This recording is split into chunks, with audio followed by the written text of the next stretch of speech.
اللهم بارك لنا في رجب وشعبان وبلغنا رمضان নবীজি সাল্লাল্লাহু আলাইহি ওয়াসাল্লাম যখনই রজব মাস আসতো নবীজি দোয়া করতেন, আল্লাহ আপনি আমাদেরকে রজব শাবানের বরকত দান করেন, রমজান পর্যন্ত আমাদের পৌঁছায়া দেন। তার মানে 2 মাস আগে থেকেই নবীজি দোয়া করতেন। এরপরে চলে আসতো শাবান। শাবানের আগমন যখন ঘটত নবীজির প্রস্তুতি আরো বেড়ে যেত। নবীজি সাল্লাল্লাহু আলাইহি ওয়াসাল্লাম দোয়া করার সাথে সাথে মানসিক এবং শারীরিকভাবে প্রস্তুতি নিতেন। মানসিক প্রস্তুতির জন্য কি করতেন? নবীজি বলেন, আহসু হেলালা শাবান আলি রমাদান। নবীজি বলতেন, তোমরা শাবানের চাঁদ গণনা করো, তারিখ গণনা করো। রমজানের জন্য তোমরা শাবানের তারিখ গণনা করো। তারিখ গণনার মাধ্যমে মানুষের মেন্টালিটি প্রস্তুতি হয়। কারণ একটা মানুষ যদি প্রত্যেক দিন এই তারিখ মনে করে, আজকে 26, কালকে 27, আজকে 26, কালকে 27, পরের দিন 28, এর পরের দিন 29। এই যে করোনাকালীন সময়, করোনায় দৈনিক এভারেজে মনে করেন 30 জন মারা যাইত। কয়জন? জোরে বলেন, কয়জন?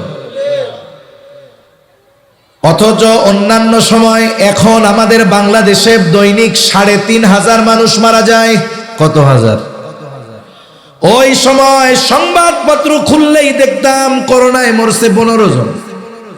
আবার আরেক পত্রিকায় করোনায় মরছে 15 জন। সংবাদ মাধ্যমে করোনায় মরছে 15 জন। মাত্র 15 জন করোনায় মরতো, কিন্তু মনে হইতো আমিও মরলে মনে হয় করোনায় মরব। ঠিক না? মনে হইতো যে সবই মনে হয় করোনায় মরতেছে। কেন? মানুষের চিন্তায় ওইটা চলে আসছে। কেন বলে? ওই যে এক খবর যে বারবার কয়, এই জন্য। অনুরূপ ভাবে আমি আপনি যদি বারবার হিসাব করি, আজকে 27, আজকে 26, কালকে 27, তারিখ তো চলে আসতেছে, দেখবেন আমার আপনার মধ্যে এক ধরনের আগ্রহ, উদ্দীপনা কাজ করতেছে। তবে প্রকৃত ইমানদার হলে তবে। কারণ নবীজি বলেন, রমজান মাস এটা হলো মুমিনের জন্য পাথেয় সংগ্রহ করার মাস, আর রমজান মাস মুনাফিকের জন্য কষ্টের মাস। এজন্য কত আল্লাহর বান্দা খুশি হচ্ছে যে রমজান আসতেছে, আর কত আল্লাহর বান্দা চিন্তা করতেছে ঘরে রোজা রাখবো, আমার আর ঘরে খাওয়া নইব না। আছে না নাই? অনেক দোকানদাররে ওয়াজ করলেও দোকান বন্ধ করে না, কয় হুজুর দুপুরে অমনে সময় যা বিক্রয় হইতো রোজার মধ্যে আরো বেশি হয়, পদ্মাটা নাইয়া খায়। এই লোকগুলো রোজা আসতেছে, এদের অন্তরের মধ্যে কষ্ট শুরু হয়ে গেছে। এদের ব্যাপারে নবীজি জানায় দেন, এই রোজা আসতেছে এই কারণে যাদের অন্তরে কষ্ট, এরা প্রকৃত মুমিন হতে পারে না। মুনাফিকদের জন্য রোজা কষ্টের, আর ইমানদারদের জন্য রোজা হলো আনন্দের, আখিরাতের পাথেয় সংগ্রহ করার। এখন রোজা আসতেছে, 2-4 জন বেজার হইতেছেন নাকি? তাহলে নবীজি সাল্লাল্লাহু আলাইহি ওয়াসাল্লাম বলতেন, আহসু হেলালা শাবান আলি রমাদান। রমজানের জন্য শাবানের তারিখ চাঁদ গণনা করো।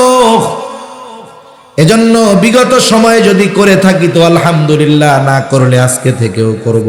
আজকে হলো 26, আগামীকাল সূর্যাস্তের পরে 27, তারপরের দিন সূর্যাস্তের পরে 28, তারপরের দিন সূর্যাস্তের পরে 29। এবার 29 তারিখ, যেই দিন সন্ধ্যা, পরের দিন হতে পারে সন্ধ্যার পরে 1 তারিখ অথবা 30 তারিখ। ঠিক না? এবার কি করব?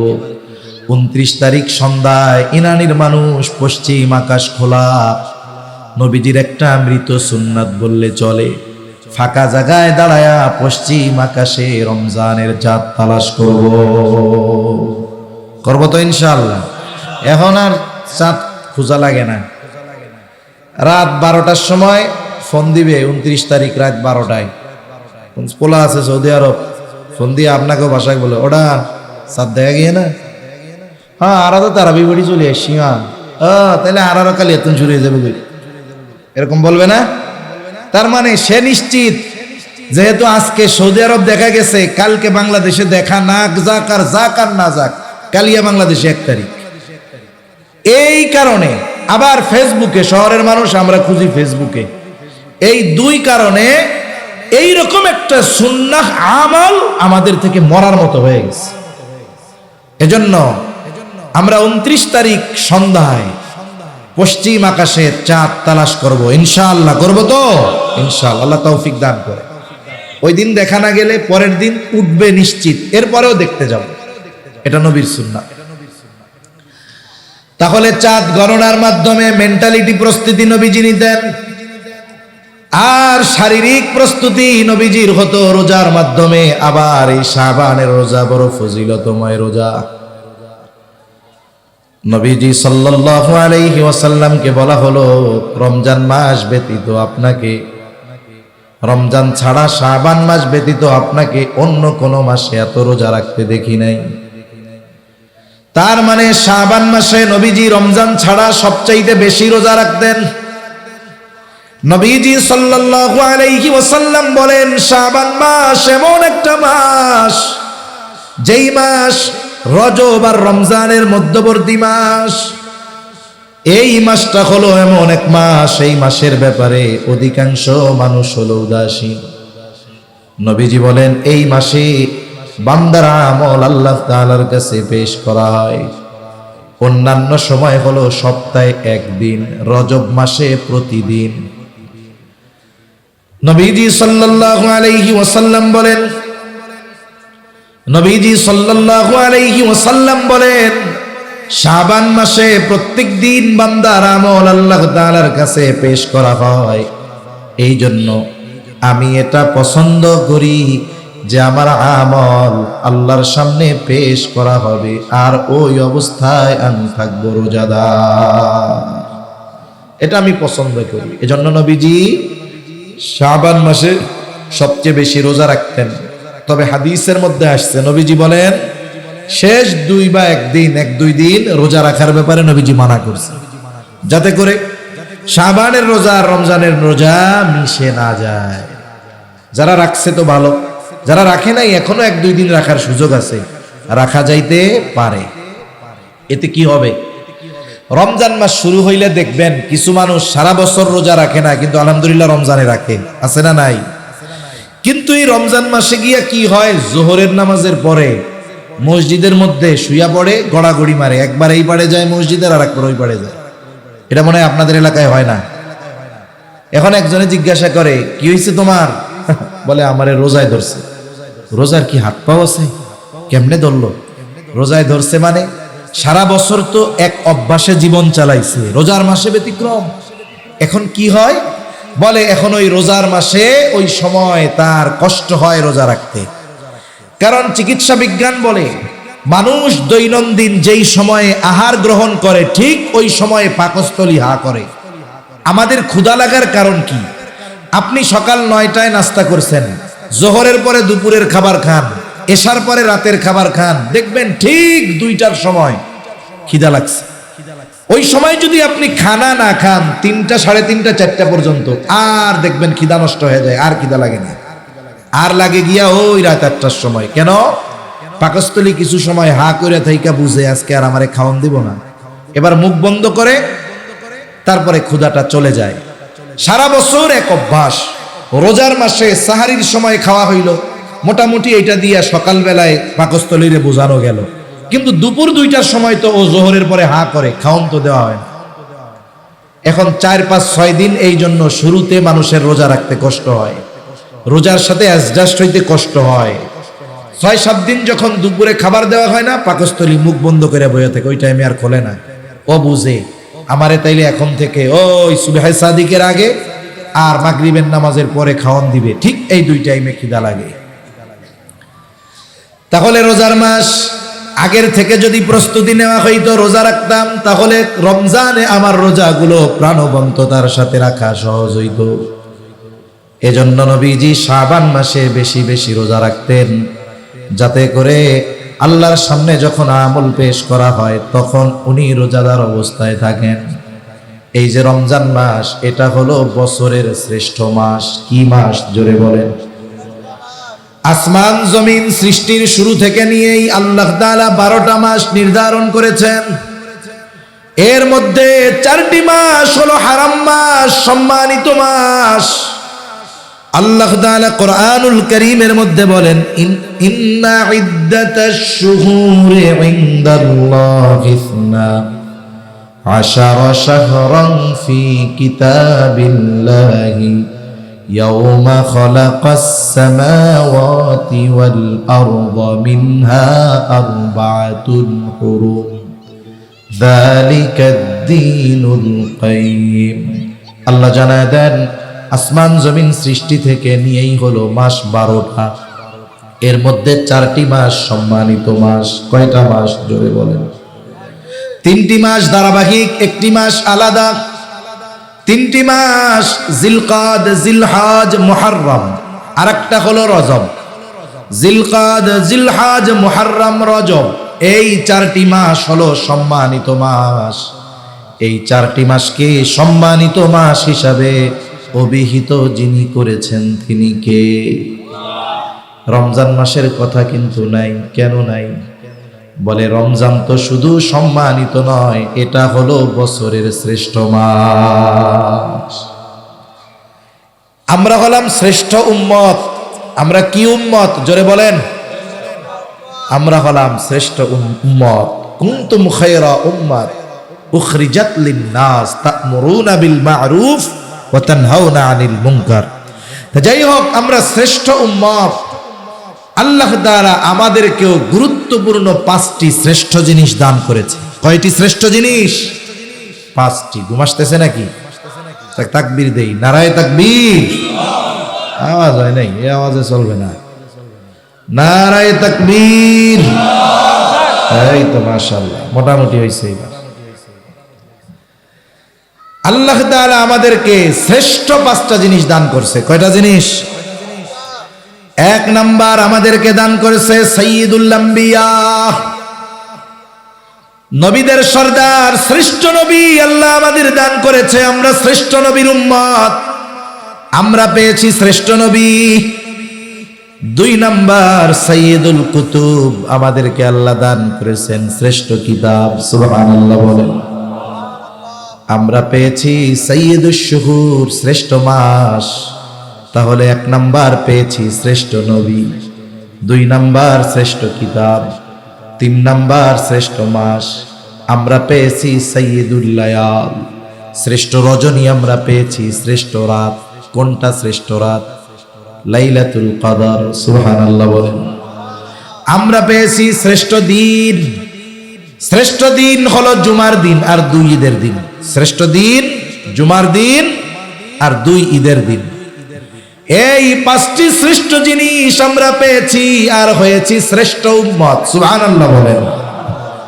তাহলে শ্রেষ্ঠ উম্মত হওয়ার অন্যতম এক কারণ, আমরা পেয়েছি শ্রেষ্ঠ নবী, সাথে সাথে শ্রেষ্ঠ মাস। এই যে কয়েকদিন পরেই আগমন ঘটবে সেই শ্রেষ্ঠ মাসের, হয়তো মার্চের 1 তারিখ সন্ধ্যা থেকে শুরু হবে, অথবা 2 তারিখ নিশ্চিত। শ্রেষ্ঠ মাস। এখন উম্মত শ্রেষ্ঠ হইল এইগুলা পেয়ে, আর এই মাস কেন শ্রেষ্ঠ হলো এটাও আমরা জানবো ইনশাআল্লাহ।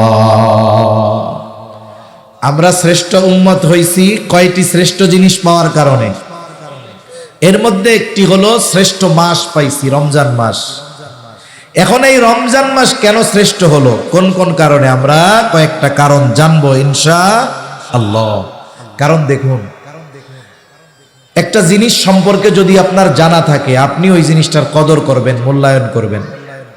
যদি না জানা থাকে, কদর করবে না। ছোট বাচ্চা, মনে করেন 3 বছর বয়স, এর হাতে আপনি যদি একটা চকলেট দেন আর ওই পরিমাণ একটা স্বর্ণের টুকরা দেন, ও কোনটা নিবে বলেন তো?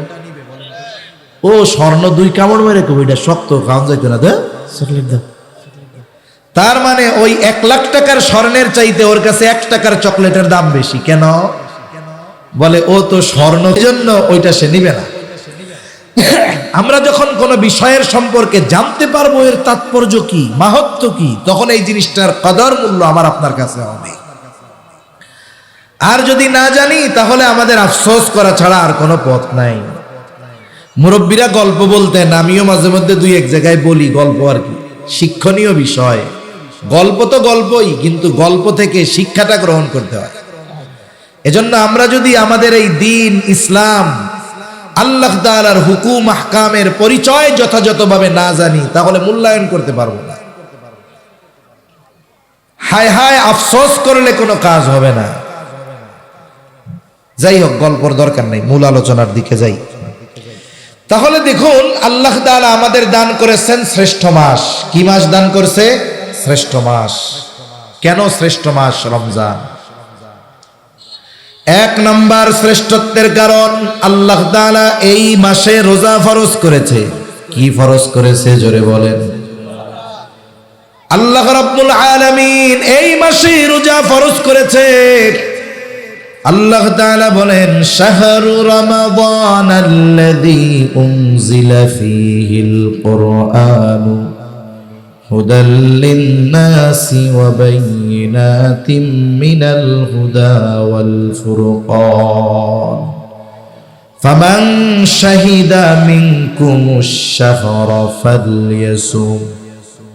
আল্লাহ তাআলা জানায় দেন, শাহরু রমাদান, রমজান মাস, এই মাসে আল্লাহ কোরআন নাজিল করেছেন। কোরআন হলো সত্য মিথ্যার মধ্যে পার্থক্যকারী, মানুষের জন্য হেদায়েত। আল্লাহ তাআলা বলেন, যে এই মাস পাবে সে যেন এই মাসে রোজা রাখে। ফামান শাহিদা মিনকুমুশ শাহরা ফালইয়াসুম। আল্লাহ তাআলা বলেন, যে এই রমজান মাস পাবে সে যেন রোজা রাখে। কে রোজা রাখবে? বলে বালেগ হয়েছে যে, নারী হোক পুরুষ হোক, প্রাপ্তা বয়স্কা যে রোজা রাখবে। দ্বীনের খাতিরে কিছু কথা না বললেই নয়। আপনাদের এই ইরানি রোড থেকে যখন বাক নিয়ে আপনাদের রোডে ঢোকা হয়, ওই জায়গায় একটা হোটেল হইতেছে, কি জানি নাম, ওই যে কোনায়, হ্যাঁ, ড্রিম হলিডে। ওর সামনে একটা ব্যানার লাগানো আছে, লেখা 18 বছরের আগে সবাই শিশু। পড়ছেন কে কে? কে কে পড়ছেন? একটু আতসা করেন তো।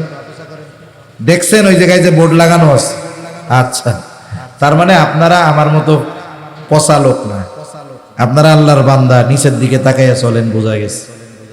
আর আমি মনে হয় ডাইনে বামে এরকম তাকাই, এর লেগে আমার চোখে পড়ছে এটা। আমি ছবিও একটা তুলে নিছি মোবাইলে, কারণ এটা নিয়ে আমার একটা লেখা দিতে হবে। 18 বছরের আগে সবাই শিশু। ইসলাম কি এই কথা বলে? জোরে বলেন, ইসলাম এটা বলে? এটা বলার দ্বারা কি হলো? রাষ্ট্রীয়ভাবে কিশোর গ্যাংয়ের অবৈধ কর্মকাণ্ডকে বৈধতা দেওয়া হয়ে গেল। আপনি খোঁজ নেন, আশেপাশে যত অকারেন্স করে এগুলো সব 18 বছরের কম। কেরানীগঞ্জে পিস্তল ঢাকায় দিনের বেলা ব্যাংক ডাকাতি করছে, 15-16 বছর বয়স, শাস্তি নাই। কেন? এগুলা শিশু। ফালতুমি বাদ দেন মিয়া। ইসলাম বলে প্রাপ্তবয়স্ক হওয়ার সর্বশেষ সময়সীমা চন্দ্রমাস হিসাবে 15 বছর। আহাদ্দুল বুলুগ, বালেগ হওয়ার সর্বশেষ সময়সীমা কত বছর? জোরে বলেন, কত বছর? 15 বছর। এটা ইংরেজি হিসাবে নয়, আরবি হিসাবে। তাহলে কয় মাস হয় ইংরেজি হিসাবে? 14 বছর 7 মাস। 14 বছর 7 মাস হওয়ার পরে কোন ছেলে অথবা মেয়েকে শিশু বলার সুযোগ নেই।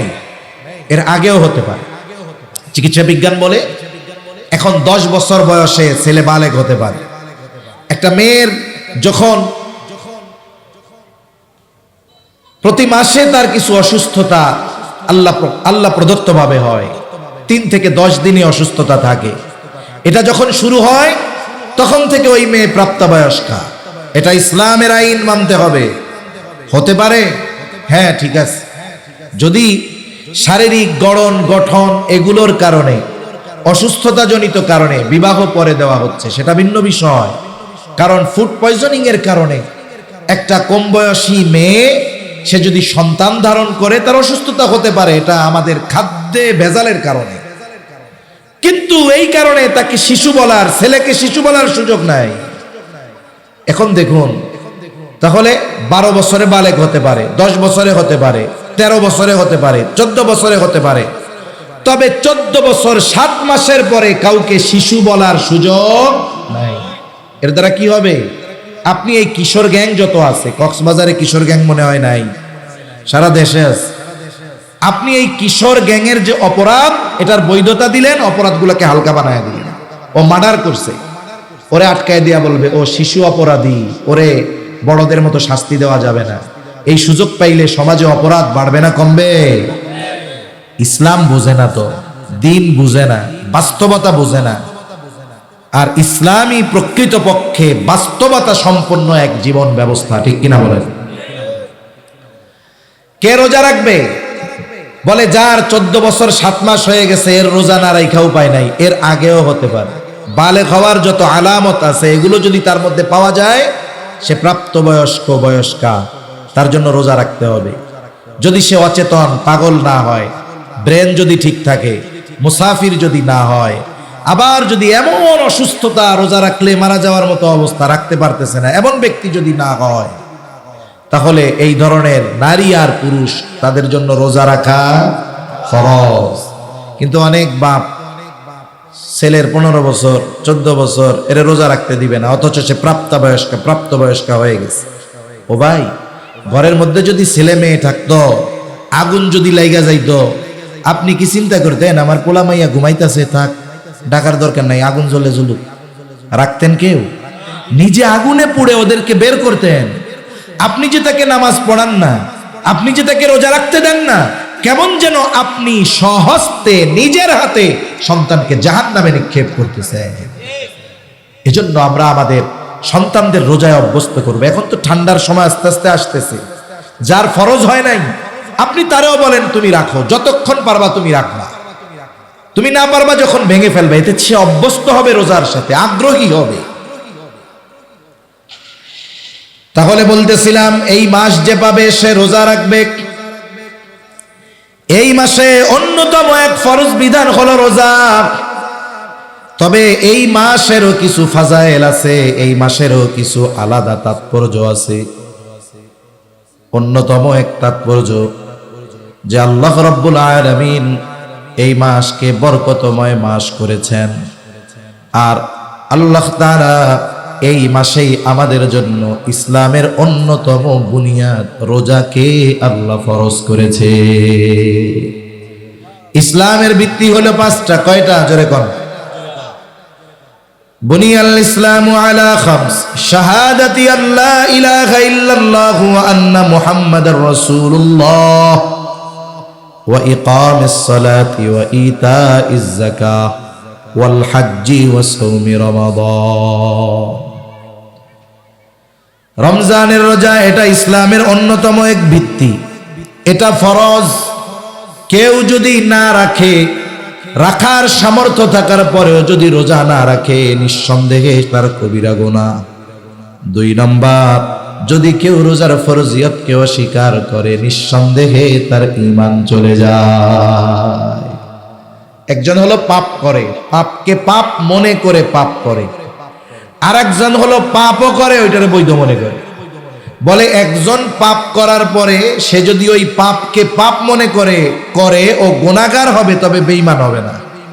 কিন্তু আরেকজন যদি পাপ করে না ঠিক, কিন্তু ওই পাপকে সে বৈধ মনে করে, তাহলে তার ঈমান থাকবে না। দেখছেন, একজন পাপ কইরাও বেঈমান হয় না, আরেকজন বিশ্বাসের কারণে পাপ না করেও বেঈমান হয়ে যেতে পারে। তাহলে 1 নাম্বার বলে এই মাসে আল্লাহ তাআলা রোজা ফরজ করেছেন। রোজা হলো ইসলামের 5টি ভিত্তির অন্যতম ভিত্তি। এখন এই রোজার মধ্যে কি আছে, রোজার দ্বারা ফায়দা কি, ফজিলত কি? নবীজি সাল্লাল্লাহু আলাইহি ওয়াসাল্লাম রোজার ফজিলতের কথা জানায় দিয়েছেন। রমজান মাসের ফজিলতের কথা আল্লাহ জানায় দিয়েছেন। রোজা রাখলে লাভ কি হবে? রাসূলুল্লাহ সাল্লাল্লাহু আলাইহি ওয়াসাল্লাম জানায় দেন, রোজা হলো জাহান্নাম থেকে বাঁচার ডাল। আস-সাওমু জুন্নাতুন, রোজা হইল ডাল। আপনাদের এলাকায় ঢাল নিয়ে মারামারি দেখছেন আপনারা? হইছে আপনাদের অঞ্চলে এক সময় কি হইতো? ঢাল নিয়ে মারামারি হইতো, যে দেখেন নাই? অনেক অঞ্চলে ঢাল নিয়ে মারামারি হয়, এরকম লম্বা লম্বা থাকে, এরকম মারে, আর এক পক্ষ এরকম ঠেকায় দেয়, ঢাল দিয়ে আত্মরক্ষা করে, তরবারি দিয়ে তরবারির আঘাত থেকে, তীর বর্ষার আঘাত থেকে রক্ষা করার জন্য জিহাদের ময়দানে, যুদ্ধের ময়দানে এই ঢাল এগুলো ব্যবহার করা হইত। রোজা হলো জাহান্নাম থেকে বাঁচার অন্যতম ঢাল। এখন বলেন তো, এই ঢাল যদি কাগজের হয় আর আগুনের কাছে যদি নেওয়া হয়, ওই ঢাল কি টিকবে? ওটা নিজেও পুড়বে, আমারেও পুড়াবে। এজন্য রোজাটা রোজার মতো হওয়া দরকার। হাদিসের মধ্যে রোজার যত ফজিলতের কথা আছে, এই ফজিলতগুলো যদি অর্জন করতে হয়, অবশ্যই রোজাটা হতে হবে গুনাহমুক্ত রোজা। আমরা অনেকে মনে করি রোজা হলো সুবহে সাদিক নিয়ে সূর্যাস্ত পর্যন্ত পানাহার আর স্ত্রীর কাছে না যাওয়া, এটাই মনে হয় রোজা। না না, এর দ্বারা আপনি শুধু ফরজ আদায় করলেন, কিন্তু আপনি যদি রোজা রেখে টেলিভিশন দেখেন, চোখের গুনাহ করেন, জবানের গুনাহ করেন, হাতের গুনাহ করেন, পায়ের গুনাহ করেন, তাহলে কি হলো? বলে এই গুনার কারণে রোজার ফজিলত থেকে আমাদের মাহরুম হওয়া লাগবে। এজন্য নবীজি সাল্লাল্লাহু আলাইহি ওয়াসাল্লাম বলেন, কিছু মানুষের রোজা হলো না খেয়ে থাকার নামান্তর। তার ওই রোজার দ্বারা শুধু ফরজ আদায় হয়, কিন্তু রোজার যে ফজিলত সেটা সে বঞ্চিত হয়। এই জন্য অঙ্গ প্রত্যঙ্গের রোজা আছে, জবানের রোজা আছে, চোখের রোজা আছে, হাত পায়ের রোজা আছে। এখন আমি যদি রোজা রেখে চোখ দিয়ে গোনা করি, চোখের রোজা হলো না। জবান দিয়ে যদি গীবত করি, গোনার কথা বলি, তাহলে আমার রোজার ফজিলত পাওয়া হলো না। হাত দিয়ে গোনা করলাম, পা দিয়ে গোনা করলাম, হলো না। তার মানে সারাদিন যেমন উপোস থাকতে হবে, না খেয়ে থাকতে হবে, অনুরূপভাবে অঙ্গ প্রত্যঙ্গকেও গোনার থেকে বাঁচানোর দরকার আছে না নাই? আমরা দৃঢ় প্রতিজ্ঞা করি নিজের সাথে নিজে, আর একজনের সাথে করলে তো ওয়াদা করলে যদি না করি তাহলে কি হবে? ওয়াদা খেলাফ হবে। ওয়াদা খেলাফ করা মুনাফিকের আলামত। সেই জন্য আমি কোনো সময়, খুব কম সময় মানুষদেরকে হাত উঁচু করে ওয়াদা করাই না, কারণ এই ওয়াদা এই জায়গায় আবেগে করে, বাইরে গিয়া একটু পরে লোহা পিটাইলে লোহা একটা কথা কয়। কি কয় জানেননি? কয় যেই সেই। আপনি এইখানে আমার সাথে ওয়াদা করলেন, আপনি যদি বাইরে গিয়ে ওই কাজটা করেন তাহলে ওয়াদা খেলাফকারী হতে হবে।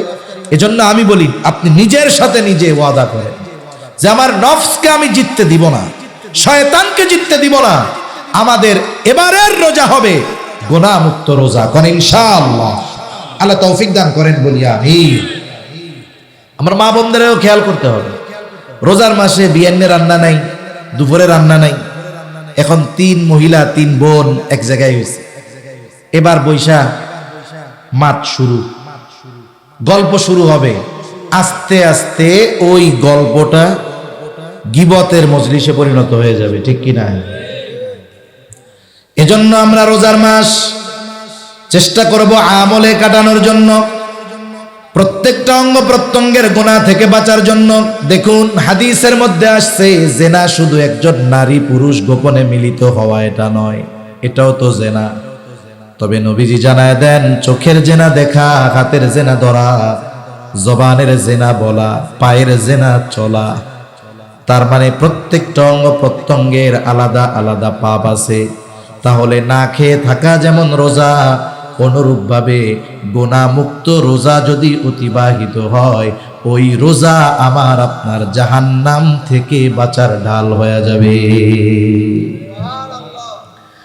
ওই রোজা কিয়ামতের দিন আমার আপনার জন্য সুপারিশ করবে।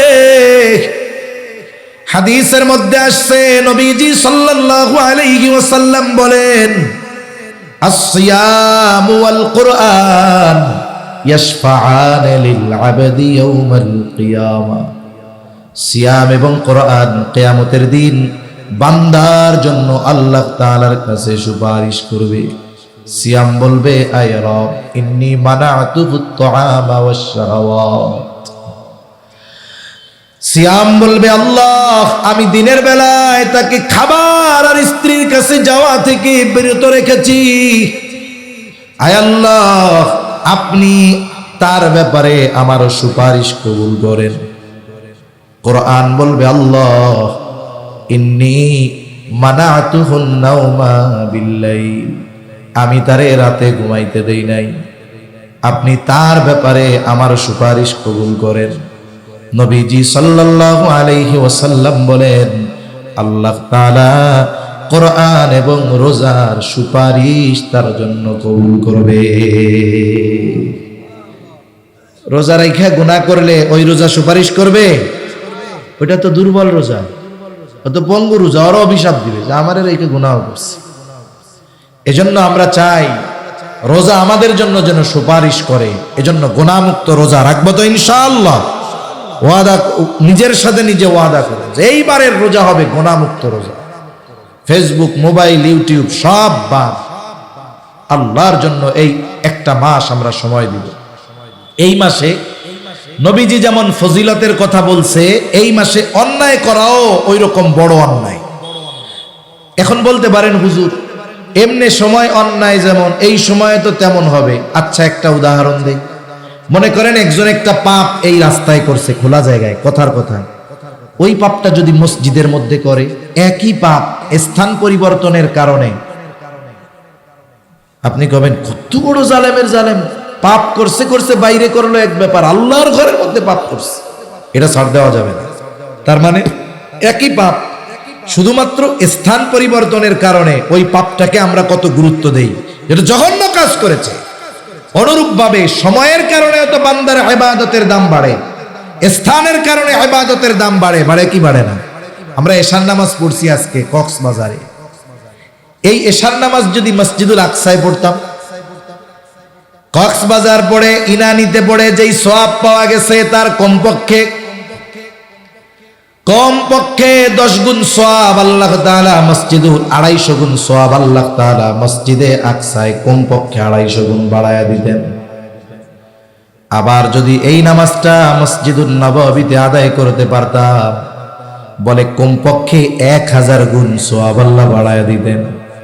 একই এশার নামাজ যদি আমি আপনি বাইতুল্লাহ আদায় করতে পারতাম, কমপক্ষে 1,00,000 গুণ সওয়াব বাড়ায়া দিতেন কে? এই যে ইবাদতের প্রতিদান, গুরুত্ব, দাম বাড়ছে স্থানের কারণে। কিসের কারণে? স্থানের কারণে। সময়ের কারণে ইবাদতের দাম বাড়ে। এমনি সময় আর লাইলাতুল কদর, ওই রাতের ইবাদত আর সাধারণ রাতের ইবাদত এক নাকি? তাহলে মনে রাখতে হবে এই মাসে যেমন ফজিলতে ভরপুর, এই মাসে অন্যায়টাও ওই রকম সর্বোচ্চ অন্যায়। এজন্য আমরা এই মাসটাতে গুনাহমুক্ত অতিবাহিত করার সর্বোচ্চ চেষ্টা করব কোন ইনশাআল্লাহ। তাহলে এই মাসের রমজান মাস শ্রেষ্ঠ মাস হওয়ার 1 নম্বর কারণ হলো রোজা। আর রোজা হলো জাহান্নাম থেকে বাঁচার ডাল। রোজা হলো বান্দার জন্য কিয়ামতের দিন সুপারিশ করবে। শুধু তাই না, রোজাই একমাত্র ইবাদত, যেই ইবাদতের প্রতিদান স্বয়ং যিনি দিবেন তিনি কে? রাসূলুল্লাহ সাল্লাল্লাহু আলাইহি ওয়াসাল্লাম বলেন কুল্লু আমাল ইবনি আদম লাহু ইল্লা সিয়াম, বনি আদমের প্রত্যেকটা আমল তার নিজের জন্য, তবে রোজা ব্যতীত। হাদিসে কুদসি নবীজি সাল্লাল্লাহু আলাইহি ওয়াসাল্লাম বলেন, আল্লাহ তাআলা বলেন আস-সাওমু লি ওয়া আনা আজজি বি। নবীজি বলেন আল্লাহ তাআলা বলেছেন রোজা আমার জন্য, আর এই রোজার প্রতিদান স্বয়ং আমি আল্লাহ নিজে। স্বয়ং প্রতিদান আল্লাহ নিজে, আল্লাহ নিজে দিবেন। এখানে একটা গল্প মনে পড়ছে, বলি দেখেন। এক রাজার 4 বউ। কয় বউ? জোরে কন, কয়টা? কারো আসেনি 4 জন? নাই কারো? আছে? আলহামদুলিল্লাহ। এই না করতে পারলেও এটার সমর্থন দিতে হবে। একটা বিষয় আমি করতে পারতেছি না, ওই যে আগেই বলছি, আমি পারতেছি না, ঠিক আছে, কিন্তু আরেকজন যখন করছে শরীয়তের একটা কাজ, অনেক সময় আছে কিছু বৈধ আমল না হওয়ার কারণে, জায়েজ আমল বৈধ আমল না হওয়ার কারণে সমাজের মানুষ অনেক সময় ওই আমলটাকে ঘৃণা করে বসে। আছে না নাই? আমাদের এলাকায় এক লোক, তার চাচা মারা গেছে, এরপরে তার চাচিরে বিয়া করছে। শরীয়তে নিষেধ আছে? এটা নিষেধ নাই তো। চাচা মারা গেছে, চাচিকে বিয়া করছে। লোকটা আরো উদারতার পরিচয় দিয়েছে, চাচিকে বিবাহ করছে। সমাজের মানুষ তো জানে না, এখন ওই বেটারে পারলে এক দৈরাই করে দেয় যে এ কবিরা গুনাহ করে ফেলছে। অথচ সমাজে সুদ খাইয়া জেনা করে, ব্যভিচার করে, পরকিয়া করে ভরে যাচ্ছে, এরে কিছু কয় না। ওই আল্লাহর বান্দা চাচা মারা গেছে, এবার তার চাচিরে সে বিয়া করছে, তারে পারলে গ্রাম থেকে বের করে দেয়। এরপরে ওলামায়ে কেরাম মানুষরে বুঝাইছে যে আসলে বিষয়টা উনি যা করছে, তাহলে চিন্তা করেন এই কাজটা হালাল কাজ, সমাজের মানুষ মনে করতো খারাপ কাজ, ঠিক না? উনি করছে। এখন এটাকে মানুষ যে ঘৃণা করতো, মানুষের অ্যাটিটিউড, আচরণ দেখে বোঝা গেল যে তারা এটারে পছন্দ করে না, উল্টা মনে হয় এই হালাল কাজটারে হারাম মনে করে। তা কি হইছে? এই যে লোকটা করছে, যে করার কারণে সমাজের মানুষের ভুল দূর হয়েছে কি হয় নাই? মানুষ বুঝতে পারছে যে না, লোকটা শরীয়ত বহির্ভূত কোনো কাজ করে নাই, হারাম কাজ করে নাই, হালাল কাজ করছে। এজন্য ভাই, আপনি আমি একটার বেশি করতে পারি নাই, এটা ভিন্ন কথা, কিন্তু যারা চারটা করছে, করতেছে, বা আল্লাহ করার তৌফিক দিছে, করছে, এদেরকে বাহবা দেওয়া দরকার, এলাকার থেকে পুরস্কার দেওয়া দরকার। যেমন একটা কর্ম যেটা সমাজ জেনার বিরুদ্ধে বলে না, পরকিয়ার বিরুদ্ধে বলে না, কিন্তু একজন যদি একাধিক স্ত্রী গ্রহণ করে, বিবাহ করে, তারে সমাজের মানুষ পারলে ধুইয়া দেয়, এটা খুব মন্দ এবং গর্হিত একটি কাজ। এখন রাজার চাইর বউ, এখন রাজায় কইছে কি, গল্প তো গল্পই, রাজায় বলছে কি যে আজকে তোমাদের 4 জনের জন্য আমার ধনভাণ্ডার ওপেন, যার যা মন চায় তাই না। একজন কয় আমার হলো স্বর্ণের ভাণ্ডার, আর একজন কয় আমার হইলো রূপার ভাণ্ডার, আর একজন কয় আমার হলো হীরার ভাণ্ডার। এখন আর একজন কোনো কিছুর কাছে না গিয়ে রাজার পাশে এরকম খাড়ায় রয়েছে, কয় কিরে তুমি যাও না কেন? ওরা তো সব নিয়ে গেল। কয় আমার কিছু লাগবে না, আমার আপনারে লাগবে। আমার কারে লাগবে? আপনাকে লাগবে। ইমাম গাজ্জালী রাহমাতুল্লাহি আলাইহি বলেন, মান লাহুল মাওলা ফালাহুল কুল, বলে আল্লাহ যার হয়ে যায়, কুল কায়নাত তার হয়ে যায়, ঠিক কিনা বলেন?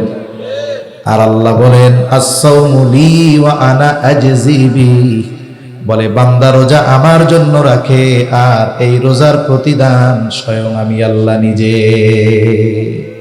এখন কোন গুনাহ কইরা যদি সে রোজা রাখে, এই রোজা তো আল্লাহ তাআলার জন্য হবে না, তাহলে এই রোজার প্রতিদান আল্লাহকে পাওয়া যাবে না। এজন্য রোজা রাখতে হবে, গুনাহ মুক্ত রোজা। আবার দেখেন রোজাদার আল্লাহ তাআলার কাছে কত প্রিয়। একটা মানুষ যখন দীর্ঘ সময় না খেয়ে থাকে, পাকস্থলীতে খানা পড়ে না, পানি পড়ে না, এই কারণে তার জবানের মধ্যে কিছু গন্ধ হয়। যেমন আপনি যদি একটা ঘর পরিষ্কার পরিচ্ছন্ন করে আটকায়া রাইখা চলে যান, অনেক সময় সফরের সুবাদে আমরা রেস্টুরেন্টে উঠি, হোটেলে উঠি, পরিষ্কার পরিচ্ছন্ন কইরা রাখছে, কোনো ময়লা নাই, কিন্তু রুমে যখন ঢোকা হয় একটা গন্ধ লাগে, কি লাগে না? এটা কেন? বলে ওইখানে কেউ বসতি করে না, থাকে না, খালি ঘর, এজন্য একটা গন্ধ হয়। রোজাদার যখন দীর্ঘ সময় অনাহারে থাকে, বলে ওই পাকস্থলী শুকনা থাকে, এই জন্য একটা গন্ধ আসে মুখ দিয়া। মেসওয়াক না করার গন্ধ না, কারণ মেসওয়াক না করার গন্ধ ভিন্ন, আর পাকস্থলী থেকে আসা ওই গন্ধটা ভিন্ন। এটা শুধুমাত্র রোজার জন্য হয়। এজন্য রোজা রেখে মিসওয়াক করতে কোনো অসুবিধা নাই, তবে পেস্ট দিয়ে ব্রাশ করা এটা মাকরুহ কাজ হতে পারে, স্বাদ গলার মধ্যে চলে যাবে, রোজা নষ্ট হয়ে যাবে। এখন বলেন তো, আল্লাহ তাআলার কাছে রোজাদারের মুখের গন্ধটা আল্লাহর কাছে প্রিয়। এখন যদি ওই রোজাদার রোজা রেখে গীবত করে, গীবত, তার মুখ দিয়ে রোজার রাখার গন্ধ বের হবে না, বরং তার মুখ দিয়ে মরা ভাইয়ের গোশত খাওয়ার গন্ধ বের হবে। নবীজি বলেন লাখুলুফু ফামিস সাইমি আতয়াবু ইনদাল্লাহি তাআলা মির রিহিল মিস্ক। নবীজি সাল্লাল্লাহু আলাইহি ওয়াসাল্লাম বলেন, এই যে রোজাদার রোজা রাখার কারণে তার জবান দিয়ে, গাল দিয়ে যেই গন্ধ বের হয়, এটা আল্লাহ তাআলার কাছে মেশক আম্বরের গন্ধের চাইতেও বেশি প্রিয়। এখন আমার মুখের এই গন্ধ আল্লাহর কাছে প্রিয় হবে কখন? যখন আমার জবানটা গুনাহমুক্ত থাকবে। তা না হলে আমি যদি গুনাহ করি, গীবত করি, মরা ভাইয়ের গোশত আমার দাঁতের ফাঁকে ফাঁকে লেগে থাকবে। এজন্য ওই প্রতিদান যদি চাই, গুনাহমুক্ত রোজার দরকার আছে না নাই? জোরে বলেন আছে না নাই? রাসূলুল্লাহ সাল্লাল্লাহু আলাইহি ওয়াসাল্লাম বলেন, রোজাদার যে রোজা রাখার মাধ্যমে তৃষ্ণার্ত থাকে, গ্রীষ্মকালীন রোজা রাখে, তৃষ্ণায় বুকের ছাতি ফেটে যায়, এরপরেও ডুব দিয়া পানি খায় না, গোসলখানায় পানি খায় না, ঘরের মধ্যে একা, ফ্রিজে ঠান্ডা পানি, বুকটা ফেটে যায়, তবু একটু পানি খায় না।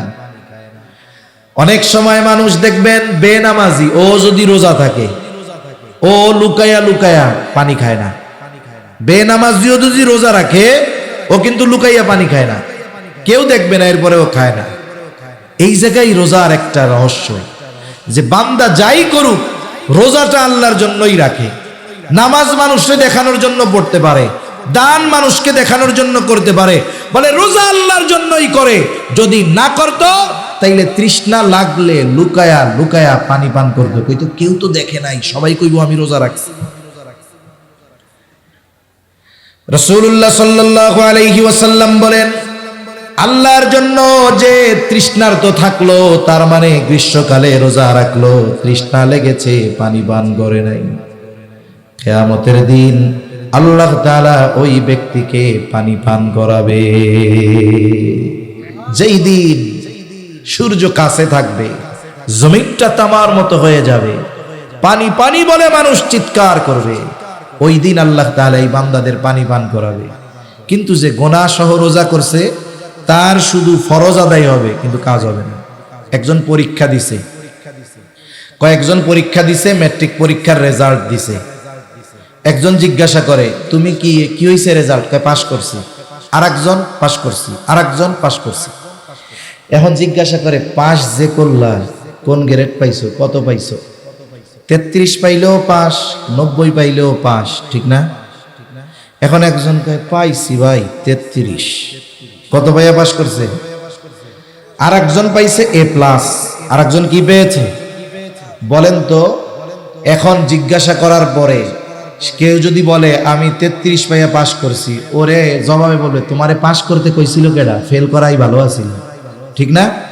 তার মানে দেখেন, ও কিন্তু পাস, কিন্তু ওই পাশের কথাও মানুষের সামনে বলতে সে লজ্জা পায়।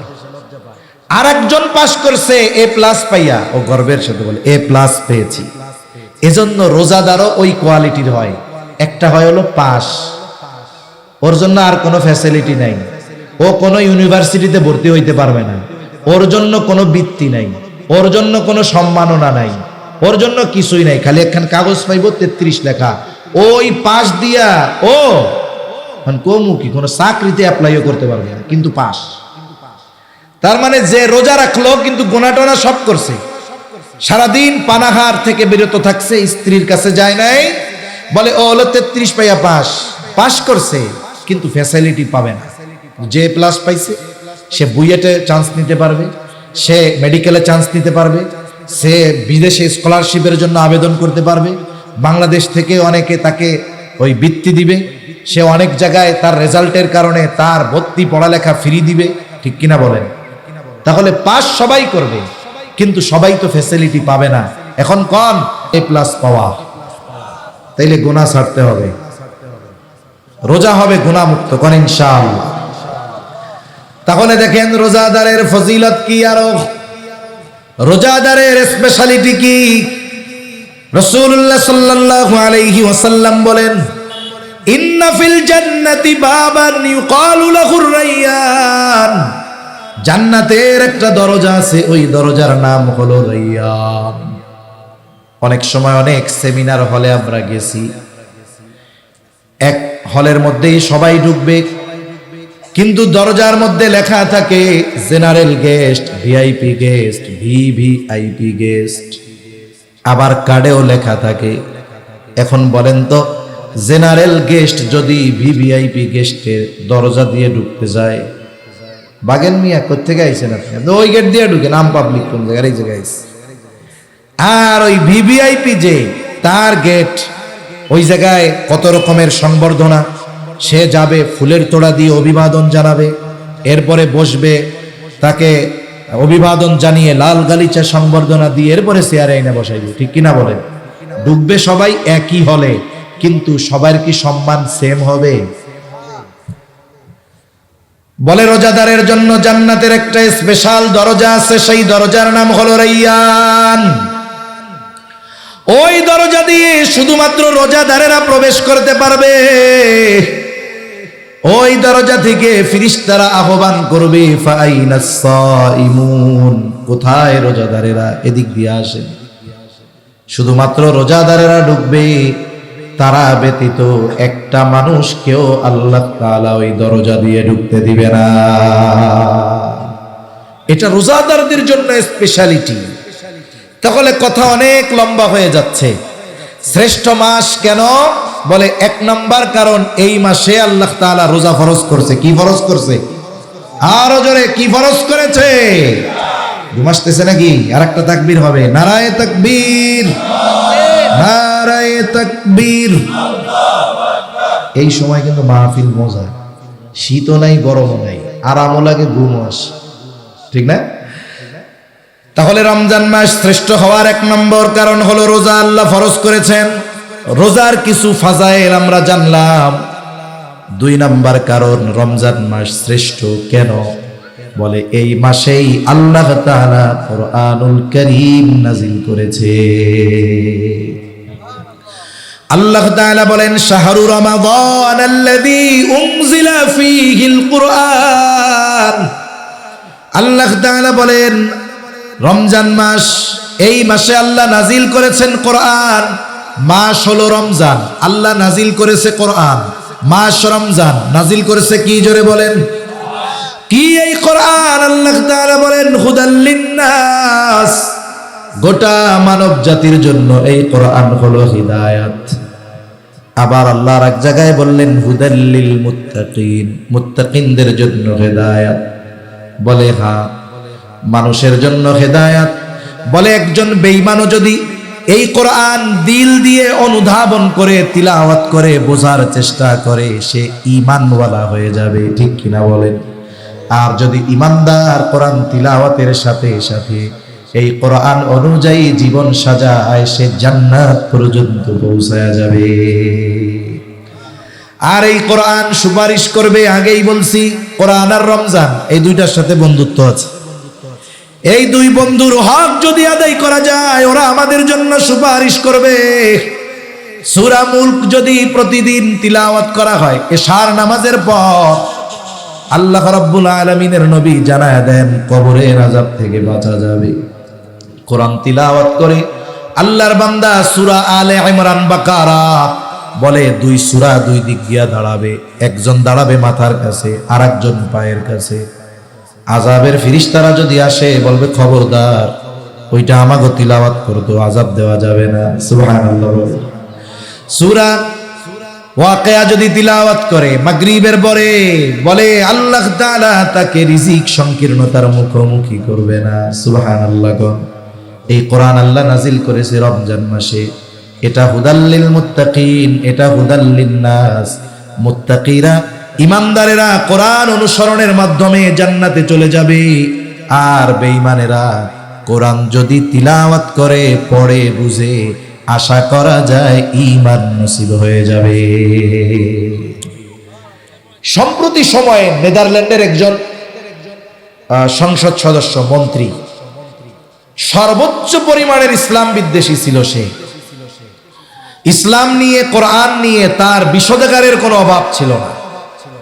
এখন একটা জিনিস আপনি যদি ভালোভাবে জানেন, তাইলেই না ওইটার সমালোচনা করতে পারবেন। ওই লোক চিন্তা করছে মুসলমানগো আরো ভালো মতো ধরার দরকার।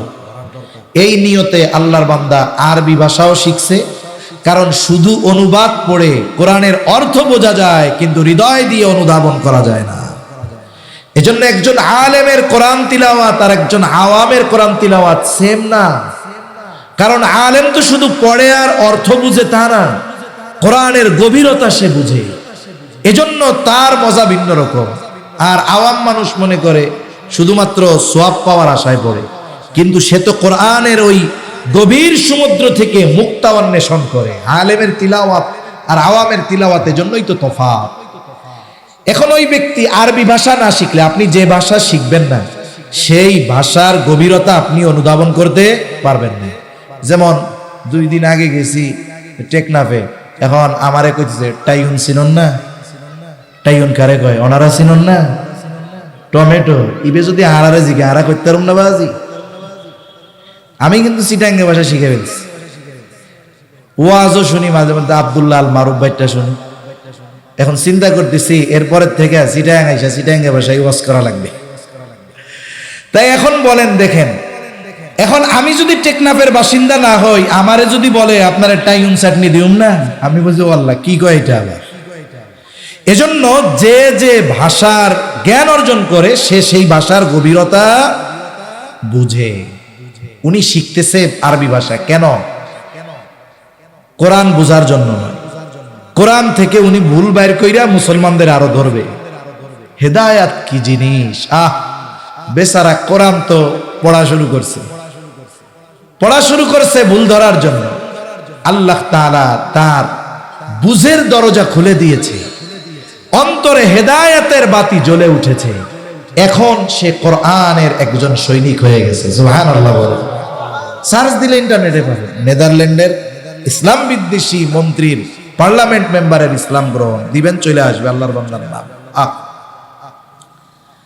আবার দেখেন ডক্টর মরিস বুকাইলি, ঐতিহাসিক একজন ব্যক্তি, যখন ওই মিশরের জাদুঘরে রাখা ফেরাউনের মমি নিয়ে গবেষণা করা হবে, ওনাকে জানানো হলো এর ব্যাপারে কোরআনে আয়াত আছে। উনি চিন্তা করলেন, বাবারে, তাহলে এর বাস্তব সব যদি জানতে হয় আমাকেও কোরআন শিখতে হবে। উনি এম্বাসির মাধ্যমে প্রাইভেট টিচার রেখে উনি আরবি শিখলেন। জ্ঞানী মানুষ, এই কোরআন শিখে ফেরাউনের মমি নিয়ে গবেষণা করেছেন। আল্লাহ তাআলা ওই বেঈমান মানুষটাকে হেদায়েতের মতো নূর দান করে দিয়েছে। কারণ যে কোরআন বুঝে সে সত্য মিথ্যার পার্থক্য করতে পারে। এজন্য কোরআনের আরেক নাম হলো ফুরকান। একটু খেয়াল করেন, আল্লাহ তাআলা হুদাল লিন-নাস বলার পরে বলেছেন ওয়াবাইয়িনাতিম মিনাল হুদা ওয়াল ফুরকান। আল্লাহ তাআলা মানুষের জন্য হেদায়েত বলার পর বলেছেন ওয়াবাইয়িনাতিম মিনাল হুদা ওয়াল ফুরকান। এটা সত্য মিথ্যার পার্থক্য নির্ণয়কারী।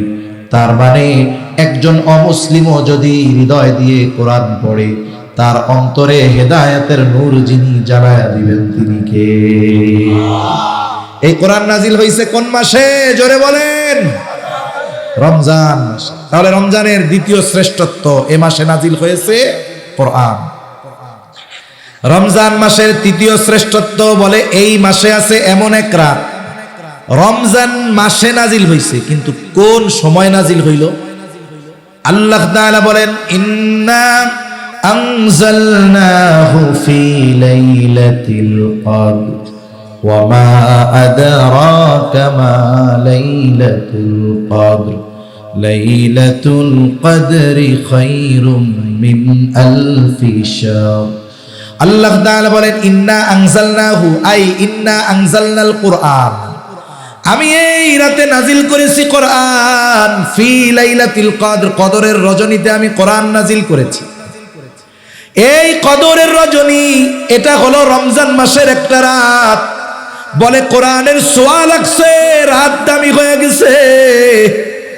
কোরআনের সোয়া লাগছে, মাস দামি হয়ে গেছে। কোরআন নাজিল হইছে, আম্বিয়া শ্রেষ্ঠ নবী শ্রেষ্ঠ নবী হয়ে গেছে। কোরআনের সোয়া লাগছে, উম্মত শ্রেষ্ঠ উম্মত হয়ে গেছে। এই রজনী আল্লাহ তাআলা দান করেছেন রমজান মাসে কোরআনের বধূগুলোকে। আল্লাহ তাআলা বলেন আপনি জানেন লাইলাতুল কদর, লাইলাতুল কদর কি? লাইলাতুল কদর হলো খায়রুম মিন আলফি শাহর। বলে যেই সমস্ত মাসে লাইলাতুল কদর নাই এমন 1000 মাসের চাইতে ওই রাতটা বেশি উত্তম। প্রায় 84 বছর হয়। কত বছর হয়? প্রায় 84 বছর। এক রাত্র যদি পাইয়া যায়, তাহলে রমজান শ্রেষ্ঠত্বের অন্যতম একটি কারণ এই রমজান মাসেই আছে লাইলাতুল কদর, বলে যেটা হলো 1000 মাসের চাইতে উত্তম। সুবহানাল্লাহ। এই রমজান মাস হলো সেই মাস যেই মাসের আগমন ঘটলে আল্লাহ তাআলা জান্নাতের দরজা খুলে দেয়। নবীজি বলেন, ইদা দাখালা রমাদান ফুতিহাত আবওয়াবুল জান্নাহ। রমজান মাসের আগমন ঘটলে আল্লাহ জান্নাতের দরজা খুলে দেয়। আরেক বর্ণনায় আসছে ফুতিহাত আবওয়াবুস সামা, আল্লাহ তাআলা আসমানের দরজাগুলো খুলে দেয়। আরেক বর্ণনায় আসছে ফুতিহাত আবওয়াবুর রহমাত, আল্লাহ তাআলা রহমতের দরজাগুলো খুলে দেয়। ওয়া গুলিকাত আবওয়াবুন নার, আল্লাহ তাআলা এই মাসে জাহান্নামের দরজাগুলো বন্ধ করে দেয়। সাথে সাথে ওয়াল সুলসিলাতিশ শায়াতিন, এই মাসে আল্লাহ তাআলা শয়তানকে শিকল দ্বারা বন্দী করে দেয়। এই মাস হলো রমজান মাস। তাহলে আসেন রমজানের শ্রেষ্ঠত্ব কেন? 7টা কারণ বলছি। 1 নাম্বার, এই মাসে আল্লাহ রোজা ফরজ করেছেন। 2 নাম্বার, বলে এই মাসে আল্লাহ কোরআন নাজিল করেছেন। বলে 3 নাম্বার, বলে এই মাসেই আছে লাইলাতুল কদর। 4 নাম্বার, এই মাসে জান্নাতের দরজা আল্লাহ খুলে দেয়। 5 নাম্বার, বলে এই মাসে আল্লাহ তাআলা আসমানের দরজা খুলে দেয়। 6 নাম্বার, বলে এই মাসে আল্লাহ তাআলা রহমতের দরজাগুলো খুলে দেয়। 7 নাম্বার, এই মাসে আল্লাহ তাআলা জাহান্নামের দরজা বন্ধ করে দেয়। 8 নাম্বার, বলে এই মাসে আল্লাহ তাআলা শয়তানকে শিকল দিয়ে আটকায়া দেয়। এখন এই শ্রেষ্ঠ মাসে আমাদের কি করণীয়? বলে 1 নম্বরে রোজা রাখতে হবে। কি রাখতে হবে? জোরে বলেন। 1 নম্বরে রোজা। 2 নাম্বার তারাবি। কি করতে হবে? তারাবি। কয় রাকাত? 20 রাকাত। কয় রাকাত? 20 রাকাত। এখন আমাদের দেশে 20 রাকাত পড়া মানুষের জন্য কষ্টকর হয়। এর একটা কারণ আছে। কারণ কি হইল জানেন? আমরা যখন সারাদিন রোজা রাখে অভ্যস্ত, কষ্ট হয় না। এইবার ইফতারের 10 মিনিট আগে ইফতার টিফতার সামনে নিয়ে বসছে, ও বাজি এই 10 মিনিট আর নো যায়, ঠিক না? এই 10 মিনিটের প্রতি মিনিটকে 1-1 ঘন্টার মতো লাগে। খালি গড়ির মিতা খায়। কিরে আজান দেয় নাকি? কিরে মসজিদে আজান দেয় নাকি? কি হইল? টাইম মাত্র 10 মিনিট, অথচ 14 ঘন্টা না খায়া থাকছে, কোনো সমস্যা নেই। হ্যাঁ, এই 10 মিনিট আর যাইতে চায় না। কেন? আপনি যখন খাবার সামনে নাই, রোজার মাস, পাকস্থলীরে ব্রেন বলতেছে খাওন টাউন সামনে নাই, আকইরা লাভ নাই। এখন যখনই ইফতারের সময় খাবার সামনে আসে, চোখ দিয়ে নার্ভে গেল, নার্ভ মুহূর্তের ভিতরে ওই পাকস্থলীরে কই দোস্ত সামনে খাওন আইছে, এবার আকইরা হয়ে উঠছে। এখন তো খিদা লাগা শুরু হয়ে গেছে, এই জন্য আর টাইম যায় না। এবার যেই আজান দিছে, আল্লাহু আকবার, আল্লাহ, ওই মাঝে মধ্যে অনেকে মজা করে। গত বছর একটা ভিডিও দেখছি, এখন একজন ওই ইফতার নিয়ে সামনে বসে খেলে এরকম করছে, পাশের থেকে একজন আয়াতুল কুরসি পড়বে, ও টান দিছে আল্লাহু, এই অবস্থায় আজান দিছে, ধুপধাপ খাওয়া সারা। মানে ওই টাইমে যদি ভুলে কোনো মতো কানে আল্লাহ শব্দ আসে, আর কেউ দেরি করবে না। অবস্থাটা কি হইল? এখন যখন ক্ষুধাটাও তীব্র হইছে, আমরা ইফতারের সময় আনলিমিটেড খেয়ে ফেলি। আর আমাদের দেশের ইফতার মানে হইল ছোলা বুট বাইউনি, বাইউন্দি বাজেয়ারি, ঠিক না? ছোলা বুট বেগুনি পেঁয়াজু, এ সবগুলো হইল গ্যাস্ট্রিক। খাবেন এতটুক, পেটের মধ্যে যায় হবে এত বড়। এখন খাইলাম পেট বইরা ইফতারের সময়, ধুমসে খাইছে টাইছে। একটা খাবার তার পরিপূর্ণ ক্রিয়া শুরু করে 1.5 থেকে 2 ঘন্টা পরে। এখন ওই সময় খাওয়া হইল, ঠিক তারাবির সময় খাবার পেটের মধ্যে ফুইলা সে এখন এটার পরিপূর্ণ প্রভাব বিস্তার করতেছে, কারণ খাবার পাকস্থলীতে গেছে, পাকস্থলী ওইটারে প্রসেস করছে, এরপরেই না সব জায়গায় এটারে বন্টন করবে। ঠিক বন্টনটা হয় তারাবির সময়। এখন ওই কম লাগে 20 টাকা তারাবি মরি যায়, বড়া সম্ভব না। এখন কি করে? মসজিদের মধ্যে যায়, ফরজ নামাজটা কোনো মতো পড়িয়া ইমাম সাহেব যখন তারাবি শুরু করে, পিছনে বেগটি হুইতে দেয়, আমি কি ভুল কথা বলতেছি? হাফেজ সাহেব টান দেয় লাস্টে, মনে করেন একেবারে লাস্টে টান দিবে, ইয়া আইয়ুহাল্লাযীনা আমানু কুতিবা আলাইকুমুস সিয়ামু কামা কুতিবা আলাল্লাযীনা মিন ক্বাবলিকুম, মনে করেন পৃষ্ঠা শেষ হবে এরকম, লাআল্লাকুম তাত্তাকুন, ধুমসে উঠে আল্লাহু আকবার। এটা কেন হইল? আমি আপনি ইফতারের সময় আনলিমিটেড খাইছি, এই জন্য আপনি খান, ওই সময়টাতে একটু কম খান। আপনি এটা পরীক্ষা করে দেখবেন, আপনারা ইফতারের সময় একেবারে কম, এক গ্লাস শরবত খাইছেন, 3টা খেজুর খাইছেন, ফল ফলাদি যা আছে ওগুলা খাইলেন, সনাবুট তারাবির নামাজ শেষ করে সুন্দর মতো মাখায়া খান। কিন্তু আপনি মাগরিবের সময় যে কম খাইলেন, এতে আপনি কাইত হইয়া পড়ে যাবেন না। 13 ঘন্টা না খায়া থাকছেন, 14 ঘন্টা, তাহলে আগেই পড়ে যাইতেন। এখন আপনি ওই দিন তারাবির নামাজটা পড়েন ইফতার কম খাইয়া, এরপরে আমার কথা মনে করেন যে হুজুর ঠিক কথা কইছে না ভুল কথা কইছে। তাহলে কি হবে? আমরা যদি তারাবিটা উপভোগ করতে চাই, একেবারে একাগ্রতার সাথে পড়তে চাই, ইফতারের সময় ঘাপুস ঘুপুস খাওয়া যাবে না। তেলে ভাজা টাজা খাবার ওইগুলো আমরা পরে খাবো। এরপরে কি কাজ? বলে যেহেতু রমজানের সাথে কোরআনের সম্পর্ক, রমজান হতে হবে কোরআনময় রমজান। কি রমজান হবে বলেন? কোরআনময় রমজান। অনেক মানুষ আছে দীর্ঘদিন নামাজ পড়ে, সূরা ফাতিহার অর্থটাও জানে না, আছে না অনেক মুসল্লি এরকম আছে।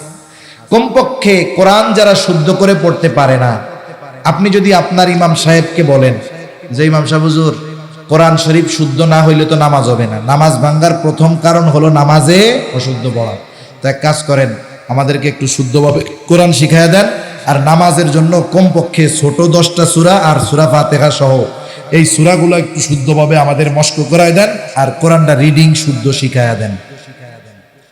কোন ইমাম সাহেব বলবে যে আমি পারবো না? বলবে। কিন্তু আমরা শিখতে চাই না। আমরা শিখতে চাই না কেন? কারণ আমরা চিন্তা করি আমি তো ইমাম সাহেবের উপরে গরম দিয়া কথা কই, এখন আমি যে দুআয়ে কুনুত পারি না, আমার যে সূরা নাস সহি শুদ্ধ নাই, এটা যদি ইমামে জানে আমার ইজ্জত থাকবো? বুঝেন নাই কথা? এখন আপনি আমি লজ্জা করে এগুলো শিখলাম না, কিন্তু এই কেরাত অশুদ্ধর কারণে আমার ইবাদত হলো না, নামাজ হলো না। এখন নামাজ হইল না, আখেরাতে মেহমানদারি ডান্ডার পিঠা আছে না নাই? এখন বলেন আখেরাতে পিটানি খাওয়া ভালো না দুনিয়া একটু লজ্জা পাওয়া ভালো? দুনিয়া একটু লজ্জা পাইলাম ইমামের সামনে, অসুবিধা কি? আমি যদি শিখি লজ্জাকে বাদ দিয়ে, মানুষ লজ্জা বাদ দিয়ে কত আকাম করে, লজ্জা বাদ দিয়ে কোরআন শিখতে আমাদের মন চায় না। এখন একটু শিখলাম, এতে কি হলো? আমার ইবাদত গুলো ঠিক মতো হলো। আবার যদি ইমাম সাহেবরে বলি হুজুর এগুলার অর্থ ব্যাখ্যা আমার একটু জানায়া দেন, নিজে নিজেই শুদ্ধভাবে পড়া শিখেন ইমাম সাহেবের কাছে, তাফসিরে মারিফুল কোরআন খুইলা অর্থটা পড়েন, ব্যাখ্যাটা পড়েন। এরপরে আপনি আগেও সূরা ফাতিহা পড়তেন, অর্থ মুখস্থ করেছেন, ব্যাখ্যা জানছেন, জেহেনে আছে, এখন সূরা ফাতিহা পড়েন, আল্লাহর কসম আগে যে মজা পাইতেন এখন আপনি 1000 গুণ বেশি মজা পাবেন। আগে মুখস্থ অর্থ জানতেন না, প্রত্যেক দিন শুনেও আপনার মধ্যে বিরক্তি আসে নাই, আর এখন যত শুনবেন আগের চাইতেও লক্ষ কোটি গুণ মজা পাওয়া যাবে, ঠিক কিনা? এজন্য আমাদের রমজান হবে কোরআনময় রমজান ইনশাআল্লাহ। বলেন ইনশাআল্লাহ। আমরা রমজানকে আমলের জন্য ভাগ করব, রমজানকে আমলের জন্য ভাগ করব। দৈনিক যদি 1 পারা করে পড়ি 30 পারা হয়ে যায়। আপনি দৈনিক 1 পারার রুটিন রাখেন। সবে কদরের রাত্রে, আমাদের দেশে তো 21, 23 আর 25, 29 নাই, আমাগো দেশে 27 তারিখ, যা হয় হবে। সবে কদর কয় তারিখ আমাগো দেশে? আমাদের বাংলাদেশে 27 তারিখ, যা হয় হবে। আপনি ধরেনই ওই দিন সবে কদর, ওই দিনের জন্য 2 পারা রাইখা দিয়া প্রত্যেক দিন যদি 20 পৃষ্ঠা পড়েন হেফজ কোরআন শরীফের, 5 ওয়াক্ত নামাজ, নামাজে গেছেন আগেই তো যান, 2 পৃষ্ঠা নামাজের আগে পড়েন, 2 পৃষ্ঠা পরে পড়েন। প্রত্যেক নামাজে যদি 4 পৃষ্ঠা পড়া হয়, 5 ওয়াক্তে কয় পৃষ্ঠা হয়? 20 পৃষ্ঠা। হাফেজি কোরআন শরীফের 1 পারা, এভাবে একবারে হয়ে গেল মাসে একটা খতম, ধীর স্থিরতার সাথে। নাইলে আমাদের কতজন আবেগী আছে, প্রথম দিন দুমসে মাজা মুজা ব্যথা বানাইয়া 3 পারা পড়া, আর 18 দিন খবর নাই। এরপরে সবে কদরের রাত থেকে খতম দিতে হইব। কয় পারা পড়ছো এই কয়দিনে? কয় ভাই এখনো আমার 20 পারা বাকি আছে। কাজ হইল। খরগোশ আর কচ্ছপের দৌড়ের গল্প শুনছেন না? কচ্ছপ স্লো দৌড়াইছে কিন্তু দৌড় থামায় নাই, খরগোশ দ্রুত গতিতে দৌড়াইছে কিন্তু মাঝে একটা ব্রেক মেরে দিছে। এক ব্রেকে ওনারও ব্রেক হয়ে গেছে। এজন্য আপনি অল্প অল্প করে, আমরা অল্প অল্প করে করব, কিন্তু এটা কন্টিনিউ করব কোন ইনশাআল্লাহ। ইনশাআল্লাহ কোরআনময় রমজান হবে আমাদের। রমজানে আরেকটা আমল কি, নবীজি এই মাসে সবচাইতে বেশি দান করতেন। আমরা দ্বীনি কাজে এই মাসে বেশি ব্যয় করব তো ইনশাআল্লাহ। আমরা এই মাসে বেশি বেশি দান সাদকা করব। এই বিষয়গুলো যদি আমাদের সামনে থাকে, আমাদের রমজান হবে প্রাণবন্ত। আশা করা যায় আল্লাহ যেই জন্য রোজা ফরজ করেছেন, ইয়া আইয়ুহাল্লাযীনা আমানু কুতিবা আলাইকুমুস সিয়াম কামা কুতিবা আলাল্লাযীনা মিন ক্বাবলিকুম লাআল্লাকুম তাত্তাকুন। হে ঈমানদারেরা, তোমাদের উপরে রোজা ফরজ করা হয়েছে যেমনি ভাবে তোমাদের পূর্ববর্তীদের উপরে ফরজ করা হয়েছিল। কেন? লাআল্লাকুম তাত্তাকুন, যাতে করে তোমরা মুত্তাকি হতে পারো। লাআল্লাহ কালামে ইলাহির মধ্যে আসলে ইয়াকিনের অর্থ দেয়, নিশ্চয়তার অর্থ দেয়। তার মানে প্রকৃতপক্ষে যে আলোচনাগুলো করলাম এগুলোকে সামনে রেখে আমরা যদি রমজান অতিবাহিত করতে পারি, আল্লাহ বলেন অবশ্যই তোমরা মুত্তাকি হয়ে যাবা। সুবহানাল্লাহ। আল্লাহ তাআলা আমাদেরকে গুনাহমুক্ত রমজান অতিবাহিত করার তৌফিক দান করেন বলি আমিন।